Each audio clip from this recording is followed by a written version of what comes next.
नमस्ते साथियों, आप सभी का स्वागत है ठाकुर से क्लासेस में।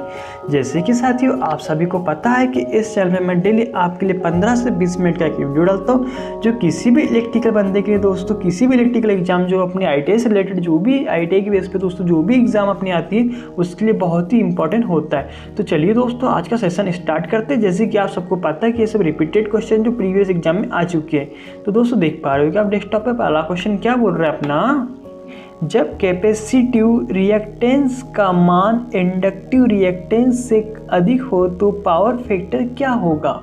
तो साथियों आप सबको यह भी पता होना चाहिए कि जो अपना पावर फैक्टर होता है वो क्या होता है साथियों, cos फाई बराबर क्या होता है, किलोवाट अपॉन के KVA। जो हम किलोवाट बोलते हैं साथियों इसको वास्तविक शक्ति या फिर रियल पावर बोलते हैं, और जो हम KVA बोलते हैं दोस्तों इसको एपरेंट पावर या फिर आभासी शक्ति बोलते हैं। इसी के अनुपात को पावर फैक्टर बोलते हैं या फिर इसे कोज्या कोण बोलते हैं, ठीक है ना। तो वो पूछना चाह रहा है कि कैपेसिटिव रिएक्टेंस का मान इंडक्टिव रिएक्टेंस क्या है अधिक हो तो पावर फैक्टर उस कंडीशन में क्या होगा। तो स्वाभाविक सी बात है दोस्तों, आप सबको पता है कि जो कैपेसिटर होता है जिसकी इकाई क्या होती है, फेरेड होती है, पता होगा आपको। तो हम कैपेसिटर का यूज़ क्यों करते हैं, ताकि हमारा जो पावर फैक्टर हो सके। जो अपना सब स्टेशन देखा होगा, ग्रिडों में देखा होगा, जो पावर बैंक होता है मतलब कैपेसिटर बैंक जो यूज़ करते हैं ताकि हमारा जो पावर फैक्टर वो इम्प्रूव हो सके। तो क्या आएगा दोस्तों अपना आंसर, लीडिंग इसका आंसर आ जाएगा। साथियों नेक्स्ट क्वेश्चन देखिए, डबल केज रोटर का प्रयोग किया जाता है। तो दोस्तों आप सबने देखा होगा जो अपने स्क्वायर केज इंडक्शन मोटर होती है जो 3 फेस या फिर सिंगल फेस होती है साथियों, तो उसमें एक होता है सिंगल केज रोटर और एक होता है डबल केज रोटर। यही पूछना चाह रहा साथियों कि जो डबल केज रोटर होता है उसका यूज़ कहाँ या क्यों किया जाता है। तो हम किस लिए करते हैं, जहाँ हमें अधिक टार्क या फिर टार्क बढ़ाने के लिए डबल केज रोटर का यूज़ किया जाता है, ठीक है। क्वेश्चन क्लियर हो गया होगा। नेक्स्ट क्वेश्चन देखिए साथियों, ट्रांसफार्मर ऑयल का तापमान कितने डिग्री सेंटीग्रेड से अधिक नहीं बढ़ना चाहिए। तो दोस्तों आप सबको पता होगा कि जो अपना ट्रांसफार्मर होता है जिसे हम एक्समर भी कहते हैं, ठीक है। यह क्या करता है दोस्तों, यह फ्रीक्वेंसी तथा पावर को बिना परिवर्तित किए वोल्टेज को स्टेप अप तथा स्टेप डाउन करता है तथा यह म्यूचुअल इंडक्शन फैराडे के इलेक्ट्रोमैग्नेटिक इंडक्शन के सिद्धांत पे कार्य करता है। तथा इसमें दोस्तों अंदर में क्या भरा होता है, मेन टैंक के अंदर में ऑयल भरा होता है जिसे हम खनिज मतलब कि खनिज ऑयल या फिर इसको मिनरल ऑयल बोलते हैं, ठीक है। तो यही बोलना चाह रहा है कि जो अपना ऑयल होता है दोस्तों उसका जो तापमान है कितने डिग्री से अधिक नहीं जाना चाहिए। तो वह होता है अपना दोस्तों 100 डिग्री सेंटीग्रेड से ऊपर नहीं जाना चाहिए। साथियों क्वेश्चन क्लियर हो गया होगा आपको। नेक्स्ट क्वेश्चन देखिए आगे। नेक्स्ट क्वेश्चन जैसे कि आप देख पा रहे होगे साथियों क्या बोल रहा है, स्क्विरल केज इंडक्शन मोटर का जो पावर फैक्टर होता है वह क्या होता है। तो दोस्तों वह होता है 0.7 से 0.8 लैगिंग होता है, ठीक है। आगे नेक्स्ट क्वेश्चन देखिए, रनिंग वाइंडिंग में टर्नों की संख्या स्टार्टिंग की अपेक्षा रखी जाती है। तो दोस्तों क्या होता है, वह कम रखी जाती है, ठीक है। नेक्स्ट क्वेश्चन देखिए आगे, शेडेड पोल मोटर की दक्षता होती है, जो अपनी शेडेड पोल मोटर होती है दोस्तों उसकी दक्षता बहुत कम होती है, जिसका यूज़ क्या किया जाता है, कहाँ पे किया जाता है, खिलौनों जो खिलौने होते हैं ना अपने बच्चों के उसमें यूज़ किया जाता है। तो उसकी जो अपनी दक्षता होती है साथियों कितने प्रतिशत होती है, 35% होती है, ठीक है। साथियों नेक्स्ट क्वेश्चन देखिए क्या बोल रहा है, 0.8 हेनरी वाली एक कॉइल का 50 हर्ट्ज फ्रीक्वेंसी पर इंडक्टिव रिएक्टेंस का मान क्या होगा।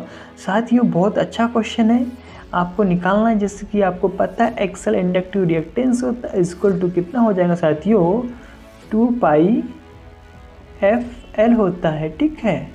ये आपको पता होगा, ठीक है। इसका मान हमें निकालना है। जैसे कि आप देख पा रहे हो 2 इंटू के कितना हो जाएगा, अपना पाई का मान कितना होता है दोस्तों 22/7 होता है ना, इंटू कितना हो जाएगा, फ्रीक्वेंसी कितनी दी है 50 हर्ट्ज दी हुई है, ठीक है, इंटू इंडक्टेंस कितना दिया हुआ है 0.8। तो इसको मैं दोस्तों 8/10 लिख सकता हूँ ना, ठीक है। अब हम इसको कैलकुलेशन करेंगे तो 10 अपाना कितना हो जाएगा दोस्तों 50 हो जाएगा, ठीक है। 5 बार में कट जाएगा, ठीक है दोस्तों। 5 8 कितना हो जाएगा 40 हो जाएगा, ठीक है।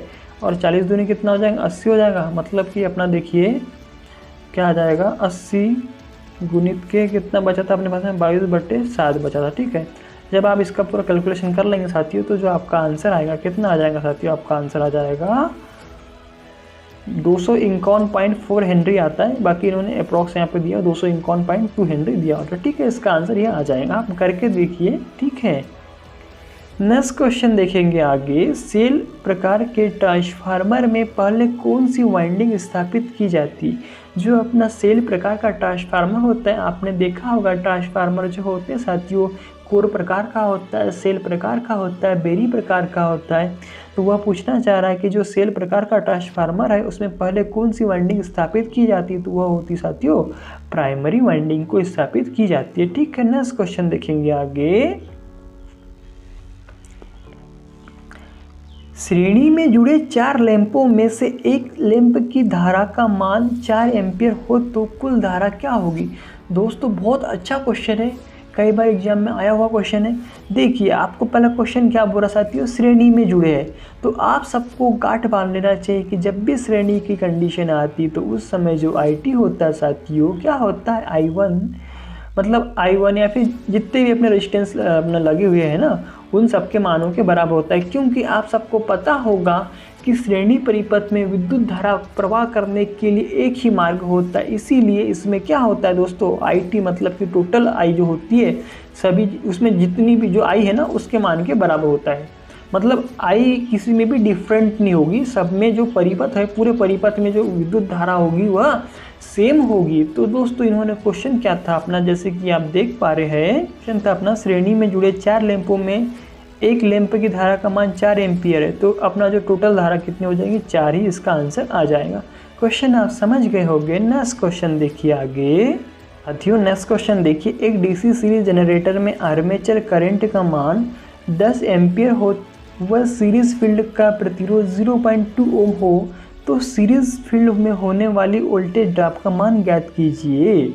तो दोस्तों आप सभी को पता होगा कि अपना जो वोल्टेज होता है V बराबर क्या होता है, I इंटू R होता है, आपको सभी को पता है। तो I का मान यहाँ पे कितना दिया है 10 एम्पियर तथा प्रतिरोध का मान कितना दिया है 0.2 ओम दिया हुआ है। तो I देखिए V बराबर क्या हो जाएगा 10 इंटू के 0.2 को मैं ऐसा लिख सकता हूँ ना 2/10। तो इस 10 से इस 10 का क्या हो जाएगा, गला कट जाएगा, मतलब कि एक्सपायर हो जाएगा। वो क्या बचेगा अपने पास में 2 वोल्ट ही तो बचेगा ना। तो इसका आंसर कितना आएगा अपना साथियों, इसका आंसर आ जाएगा अपना 2 वोल्ट, इसका आंसर आ जाएगा। ठीक है, आगे नेक्स्ट क्वेश्चन देखिए क्या बोलना चाह रहा है, निम्न में से कौन सा लैंप अधिक धारा लेगा? तो दोस्तों स्वाभाविक सी बात है, जो अधिक वाट का होगा वही लैंप क्या होगा साथियों, अधिक धारा लेगा। क्वेश्चन क्लियर हो गया होगा। नेक्स्ट क्वेश्चन देखेंगे आगे। सेंट्रीफ्यूगल स्विच का मान या फिर जो सेंट्रीफ्यूगल स्विच होता है साथियों यह क्या होता है, क्या कार्य करता है तथा कहाँ लगा रहता है तथा कब यूज़ किया जाता है, यह सब आपको पूरी की पूरी जानकारी पता होना चाहिए।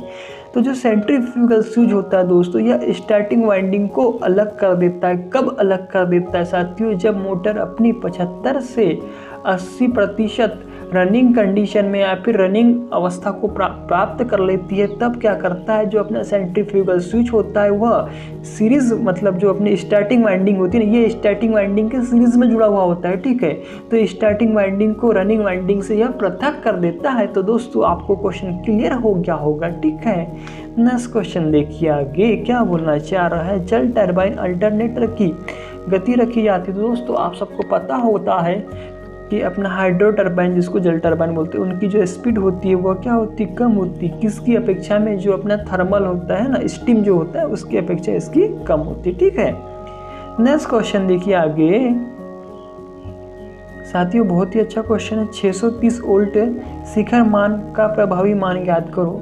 तो दोस्तों यहाँ पे जो प्रभावी मान दिया है तो इसको हम क्या बोलते हैं, RMS value root mean square. क्या होता है इसका मान आप सबको पता है 0.707 होता है। ठीक है, शिखर मान कितना दिया है 630 वोल्ट दिया है, तो इसका यहाँ पे इंटू कर देना 630 कर देना। ठीक है, जब आप साथियों इसका जब मल्टीपल करेंगे तो जो आपका आंसर है वह कितना आ जाएगा 445.4 कुछ आएगा, है ना। तो इन्होंने अप्रॉक्स में 445 वोल्ट दिया हुआ है, आप करके देखिए आपका आंसर इतना ही आएगा। ठीक है, तो साथियों आपको क्वेश्चन क्लियर हो गया होगा। नेक्स्ट क्वेश्चन देखेंगे आगे। ना चाह रहे हैं 2.5 वोल्ट के 5 सेलों को समांतर में जोड़ने पर कुल वोल्टेज होगा।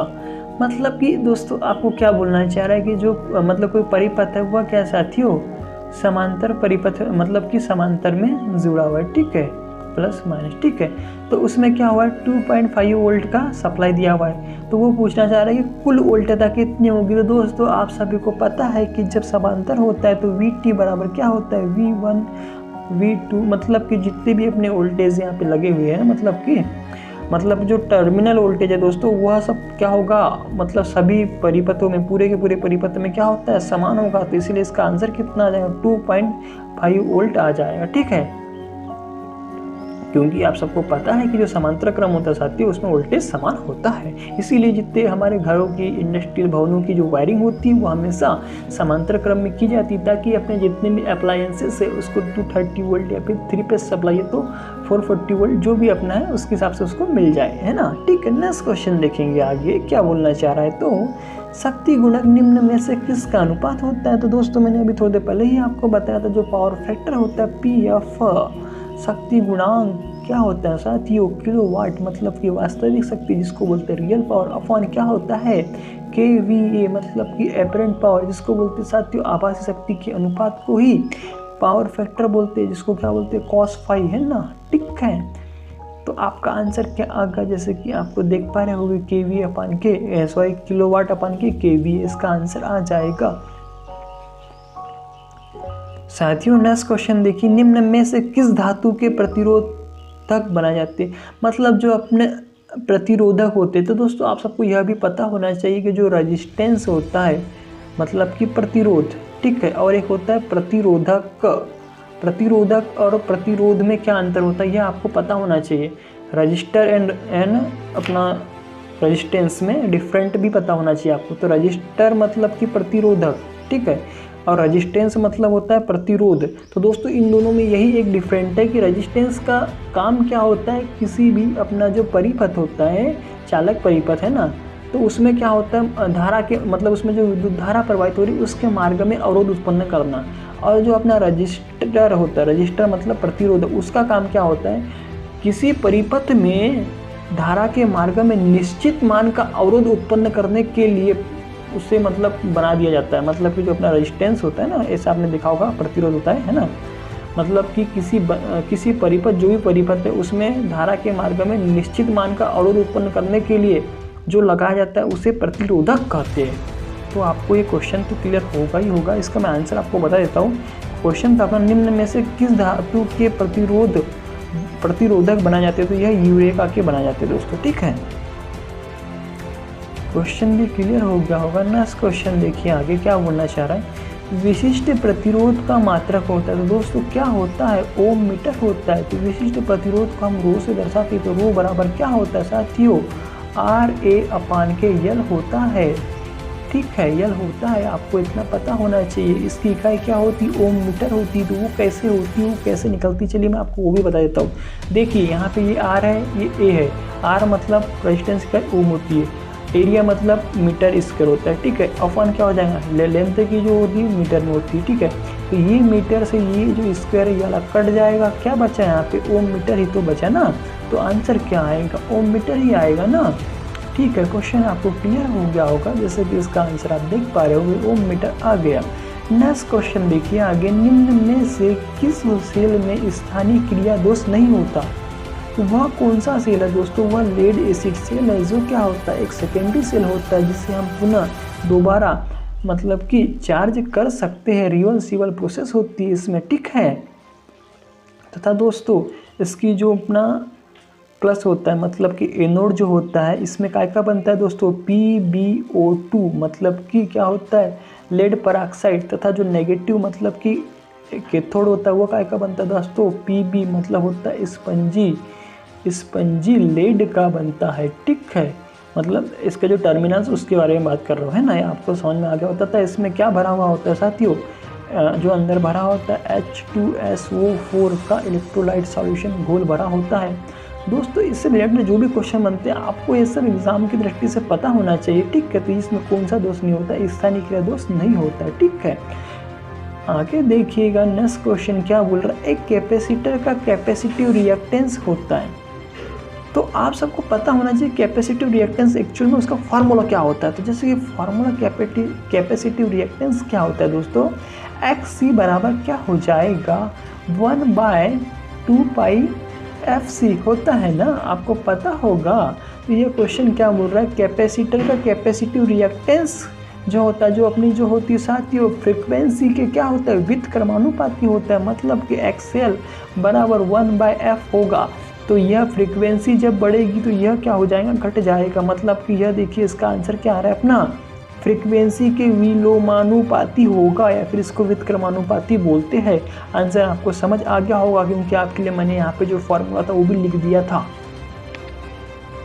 आगे देखते हैं नेक्स्ट क्वेश्चन क्या बोल रहा है साथियों। नेक्स्ट क्वेश्चन जैसे कि मेरे डेस्कटॉप पे आप देख पा रहे होंगे, निम्न में से एक सुरक्षा युक्ति नहीं है। तो दोस्तों फ्यूज़ आप सबको पता है मोस्ट इंपॉर्टेंट और सुरक्षा युक्ति आप सबको पता है, फ्यूज़ को सुरक्षा के लिए लगाया जाता है तथा फेजता रे के लायु तार के श्रेणी क्रम में सीरीज क्रम में लगाया जाता है। OLC ऑयल सर्किट ब्रेकर यह भी एक मतलब कि सेफ्टी डिवाइस है। MCB मिनिएचर सर्किट ब्रेकर यह भी एक अपनी सुरक्षा के। लेकिन जो ये PVC दिया हुआ है जिसको बोलते हैं पॉलीविनाइल क्लोराइड, ठीक है, यह दोस्तों क्या होता है, जो अपने तार होते लायु तार उनके ऊपर में इंसुलेशन चलाने के लिए इसका यूज़ किया जाता है। यह एक इंसुलेटर या फिर इसको कुचालक बोलते हैं, ठीक है। तो इसका आंसर क्या आ जाएगा, PVC आ जाएगा। तो दोस्तों आगे नेक्स्ट क्वेश्चन देखेंगे क्या बोलना चाह रहा है अपना क्वेश्चन बोल रहा है पावर फैक्टर का मान लैगिंग होने पे किसी मशीन की धारा क्या होगी। तो जब आपको क्या बोल रहा है दोस्तों, लैगिंग बोल रहा है ना, तो जो करंट होगा वह क्या होगा, बढ़ जाएगा, ठीक है।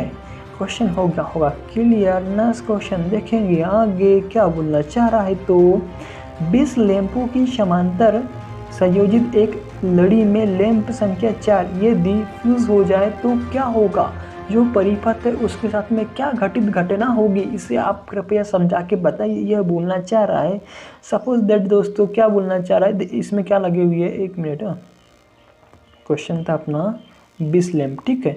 ये बोलना चाह रहा है 20 लैंप है, ठीक है। देखिए एक लैंप हो गया, ये हो गया, ये एक लैंप हो गया, ये एक लैंप हो गया, ठीक है। यह सब काय में जुड़े हुए हैं, समांतर में जुड़े हुए हैं, ठीक है। इसमें कोई 4 नंबर का जो भी लैंप होगा, ठीक है, वो क्या हो रहा है, फ्यूज हो गया, खराब हो गया, उसका दिमाग खराब हो गया, मतलब कि फिलामेंट टूट गया, किसका, बल्ब का, ठीक है।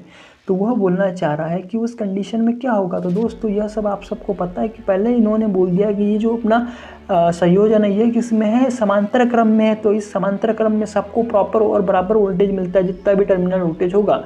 तो दोस्तों उस कंडीशन में क्या होगा, सिर्फ और सिर्फ 4 नंबर का लैंप कार्य नहीं करेगा, बाकी जितने भी लैंप है जैसे कि वैसे विधिवत चलते रहेंगे, ठीक। अगर यह श्रेणी का कंडीशन होगा, श्रेणी संयोजन होता तो इसमें क्या होता, परिपथ पूर्ण नहीं होता, पूरे के पूरे ही बुझ जाते या फिर नहीं जलते, है ना।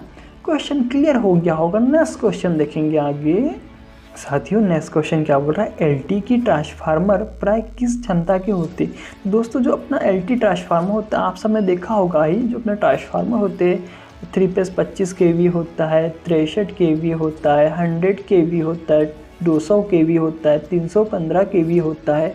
तो ये सब आपने जनरली सुना होगा, ठीक है। तो यहाँ बोलना चाह रहा है LT मतलब कि लो टेंशन ट्रांसफार्मर किस क्षमता के होते हैं। तो दोस्तों यहाँ पे इन्होंने आंसर दिया है 1500 kVA तक, मतलब 1500 kVA, ठीक है। तो इसके हिसाब से दोस्तों ये यहाँ पे आंसर दिया हुआ है, तो ये हमको लगाना होगा, ठीक है। नेक्स्ट क्वेश्चन देखिए आगे क्या बोल रहा है साथियों, ट्रांसफार्मर की बुशिंग बनाई जाती है। तो दोस्तों क्वेश्चन बहुत अच्छा है, आप सबने देखा होगा कि ट्रांसफार्मर में बुशिंग्स निकली होती है, ठीक है, ऐसा कुछ लगा होता है, देख पा रहे हो आप, है ना।